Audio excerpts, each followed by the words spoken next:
una confrontación inusitada entre el Poder Judicial de la Federación y el Poder Ejecutivo, de alguna forma también el Poder Legislativo, porque pues este se ha visto cada vez más supeditado al Poder Ejecutivo. Para tratar de entender el conflicto y los argumentos que se han venido manejando, yo quiero agradecer la presencia en este programa de Francisco Burgoa, abogado constitucionalista, profesor de la Universidad Nacional Autónoma de México. Francisco, gracias por estar con nosotros. A ver, el presidente dice que que es necesario extinguir 13 fideicomisos del Poder Judicial de la Federación, porque estos se utilizan para los lujos de los ministros de la Corte. ¿Realmente se usan para eso estos fideicomisos? ¿Qué nos puedes decir de estos fideicomisos? Sergio, de antemano, un gusto estar aquí contigo. Gracias. Es totalmente falso que se diga que estos fideicomisos son para mantener privilegios o lujos de los ministros, porque para empezar, ¿cuáles son esos privilegios o lujos? Porque si hablamos de prestaciones, esas prestaciones que pueden tener los ministros de ninguna manera van relacionadas con los fideicomisos.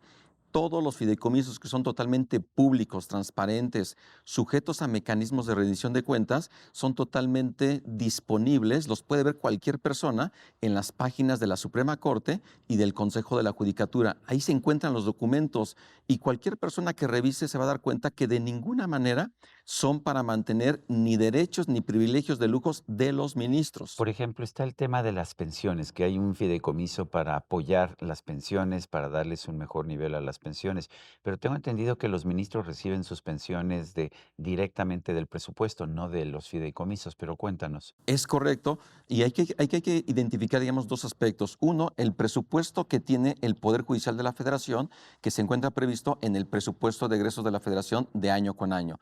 Ahí se van a encontrar partidas que son específicas para las pensiones de los ministros y pensiones en retiro, que es una prestación que tienen por estar 15 años ejerciendo su cargo, una de las más altas e importantes funciones para un abogado y más desempeñarse a ese nivel.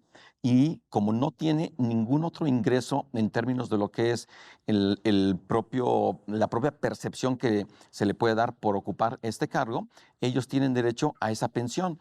Pero esa pensión no se encuentra dentro de los fideicomisos. Los recursos que se le entregan a los ministros no son de ninguna manera provenientes de alguno de estos 13 fideicomisos que pretende eliminar el gobierno federal a través de su mayoría legislativa en ambas cámaras. Dice el presidente de la República que les debería dar vergüenza a los ministros ganar 700,000 pesos mensuales. ¿Cuánto gana un ministro? Lo que ganan los ministros está totalmente es público, que se encuentra inclusive en el manual de percepciones de los servidores públicos del Poder Judicial de la Federación, y lo que ellos ganan llega a números cerrados 200,000 pesos mensuales. Esto considerando ahí el sueldo bruto, es decir, hay que descontar todavía los impuestos.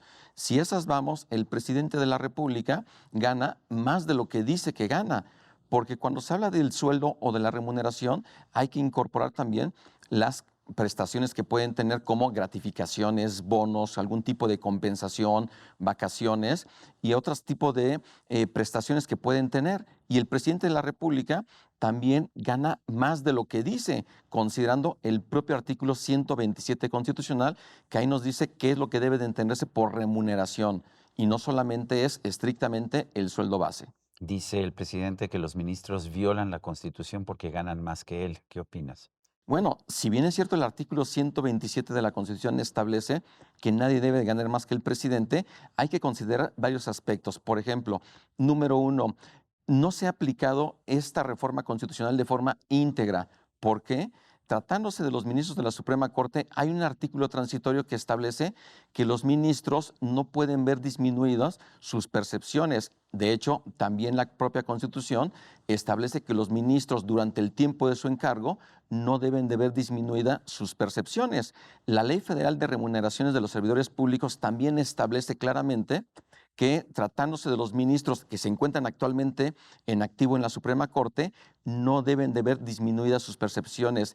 Además, el artículo 123 de la Constitución, apartado B, que es el de los trabajadores al servicio del Estado, también establece ahí que tratándose de alguna prestación respecto de algún cargo público, tampoco deben de ver disminuidos sus percepciones. Es decir, hay varios artículos que protegen que los ministros puedan ganar más que el presidente, además de que es un trabajo muy técnico y especializado.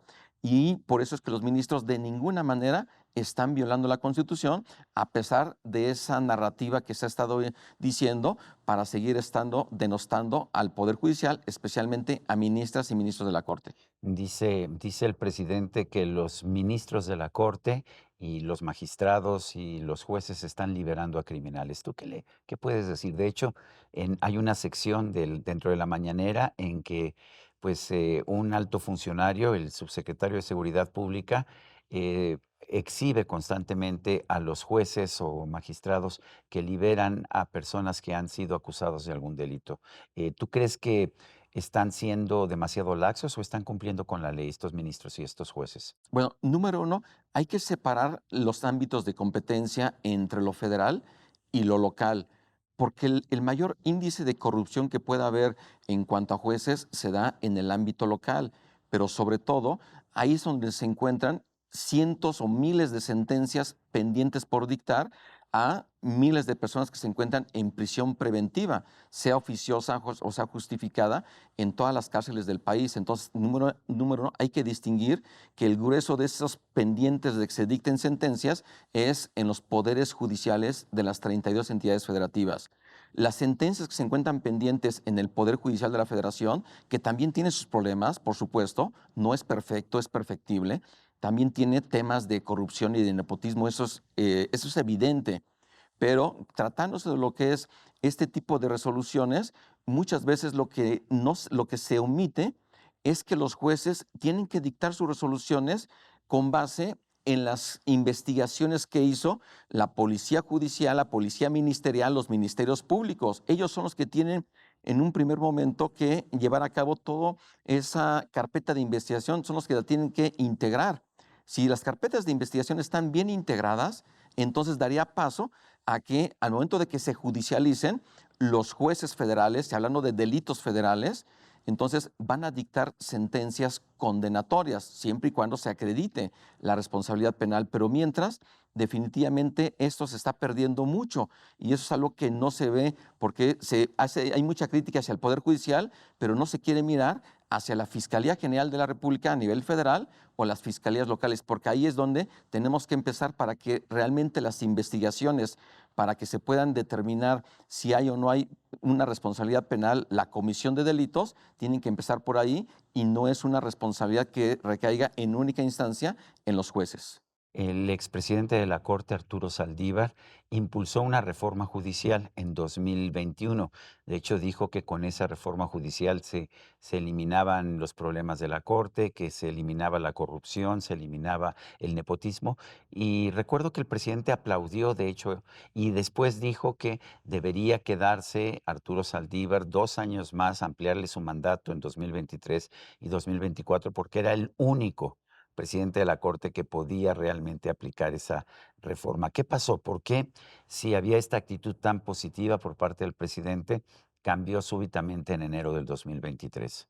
Yo creo que es evidente, es del conocimiento público, que el ministro Arturo Saldívar, cuando presidió la Corte, mantuvo una cercanía con el presidente de la República y con la ideología política de Morena, que no debiese ser, pero yo creo que es evidente esa cercanía. De ahí que el presidente de la República, cuando se promulgó esta reforma constitucional en materia del Poder Judicial hace 2 años, decía una y otra vez que era muy buena y que se iban a eliminar los problemas, pero para eso prácticamente ponía una condición que Arturo Saldívar pudiera estar 2 años más en su mandato, al igual que 2 años más los integrantes del Consejo de la Judicatura. Pero como eso no sucedió así, porque además de que eso era inconstitucional, así la Corte declaró la inconstitucionalidad de esta ampliación del mandato de Arturo Saldívar, al final con lo que nos quedamos es una reforma sí importante, pero al final parece que es insuficiente para poder, número uno, fortalecer al Poder Judicial de la Federación y sobre todo para poder atacar con todos estos problemas que tiene, combatirlos como es la corrupción y el nepotismo que hay en el Poder Judicial de la Federación.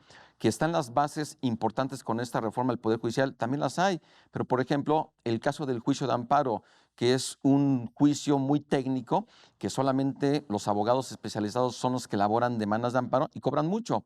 Hay que democratizar el amparo para que cualquier persona realmente pueda acceder a él y pueda tener realmente una protección de sus derechos a partir de los juicios de amparo que se presenten. Es, digamos, parte de distintos temas que se pierden de vista y no solamente con pretender quitarle el presupuesto se van a resolver. Estos son dos cosas diferentes y por Morena y el presidente no han propuesto ninguna reforma integral para fortalecer el Poder Judicial, dado que parece que esta reforma de hace 2 años en estos momentos es insuficiente y parece que ya nadie se acuerda, Sergio. Él ha dicho de manera constante que los ministros de la Corte son conservadores y dice además que los 4 que él postuló, que él pues de hecho incluyó en ternas que sometió al Senado, que de esos 4 2 lo traicionaron. ¿Qué opinas de eso y qué nos dice eso acerca de su visión sobre la independencia del Poder Judicial?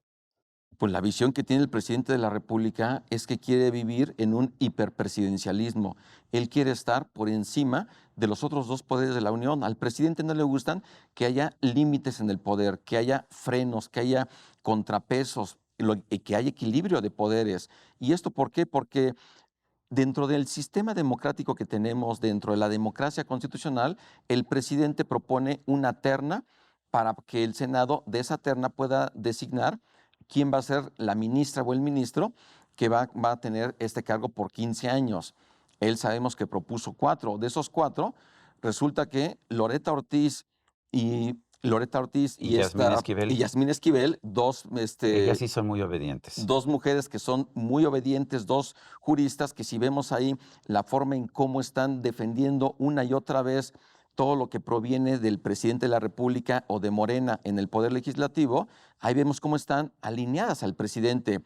Pero en cambio, dos, el ministro Juan Luis González Juan Luis Alcántara. Alcántara y Margarita Ríos Farjat, la ministra Margarita Ríos Farjat, son la muestra de jueces constitucionales, de que para ejercer el cargo no importa que sean propuestos por el presidente en turno ni ratificados por una mayoría calificada del partido oficial. Ellos deben de ejercer sus funciones con autonomía e independencia y así lo están haciendo, porque los jueces constitucionales, las ministras y los ministros se deben a la Constitución, son los guardianes de la Constitución y ellos deben de defender nuestra ley fundamental y de ninguna manera tienen que deberse ni al presidente de la República, ni al Poder Legislativo, ni al pueblo, ¿Qué opinas de la elección por voto popular de jueces, magistrados y ministros? que es una pésima idea, por decir lo menos. El hecho de que los ministros, magistrados y jueces puedan ser electos por el voto popular, se va a perder garantizar que haya personas con una capacidad técnica, porque se requiere un conocimiento en la rama del derecho muy profundo. Y el hecho de que se lleve a cabo el procedimiento como lo tenemos actualmente, cuando menos garantiza que las personas que pueden ser propuestas por el presidente, cuando menos en teoría, sí cumplen con un perfil técnico. El poder someter a los ministros, magistrados y jueces a elecciones populares y por el voto popular directo, esto de ninguna manera va a fortalecer, porque los jueces no se deben a la popularidad, los jueces se deben a la Constitución y tienen que defenderla precisamente aun cuando existan autoridades que provengan del Poder Ejecutivo o del Poder Legislativo, van a estar declarando su invalidez si esos actos de las autoridades u omisiones están violando la Constitución. Es una muy mala idea. Yo creo que electoral y políticamente es una bandera que va a utilizar el presidente de la República y Morena en las elecciones del año 2024, pero técnicamente no tiene ningún sentido pretender que ministros, magistrados y jueces sean electos por el voto popular. Francisco Burgoa, profesor de Derecho Constitucional de la Universidad Nacional Autónoma de México, es un gusto poder conversar contigo. Al contrario, Sergio, un placer siempre estar contigo. Gracias. Y a usted, amigo, que al vernos y escucharnos hace posible este programa, se lo agradezco también. Esto es todo por hoy, pero no se lo olvide. Nos vemos la próxima.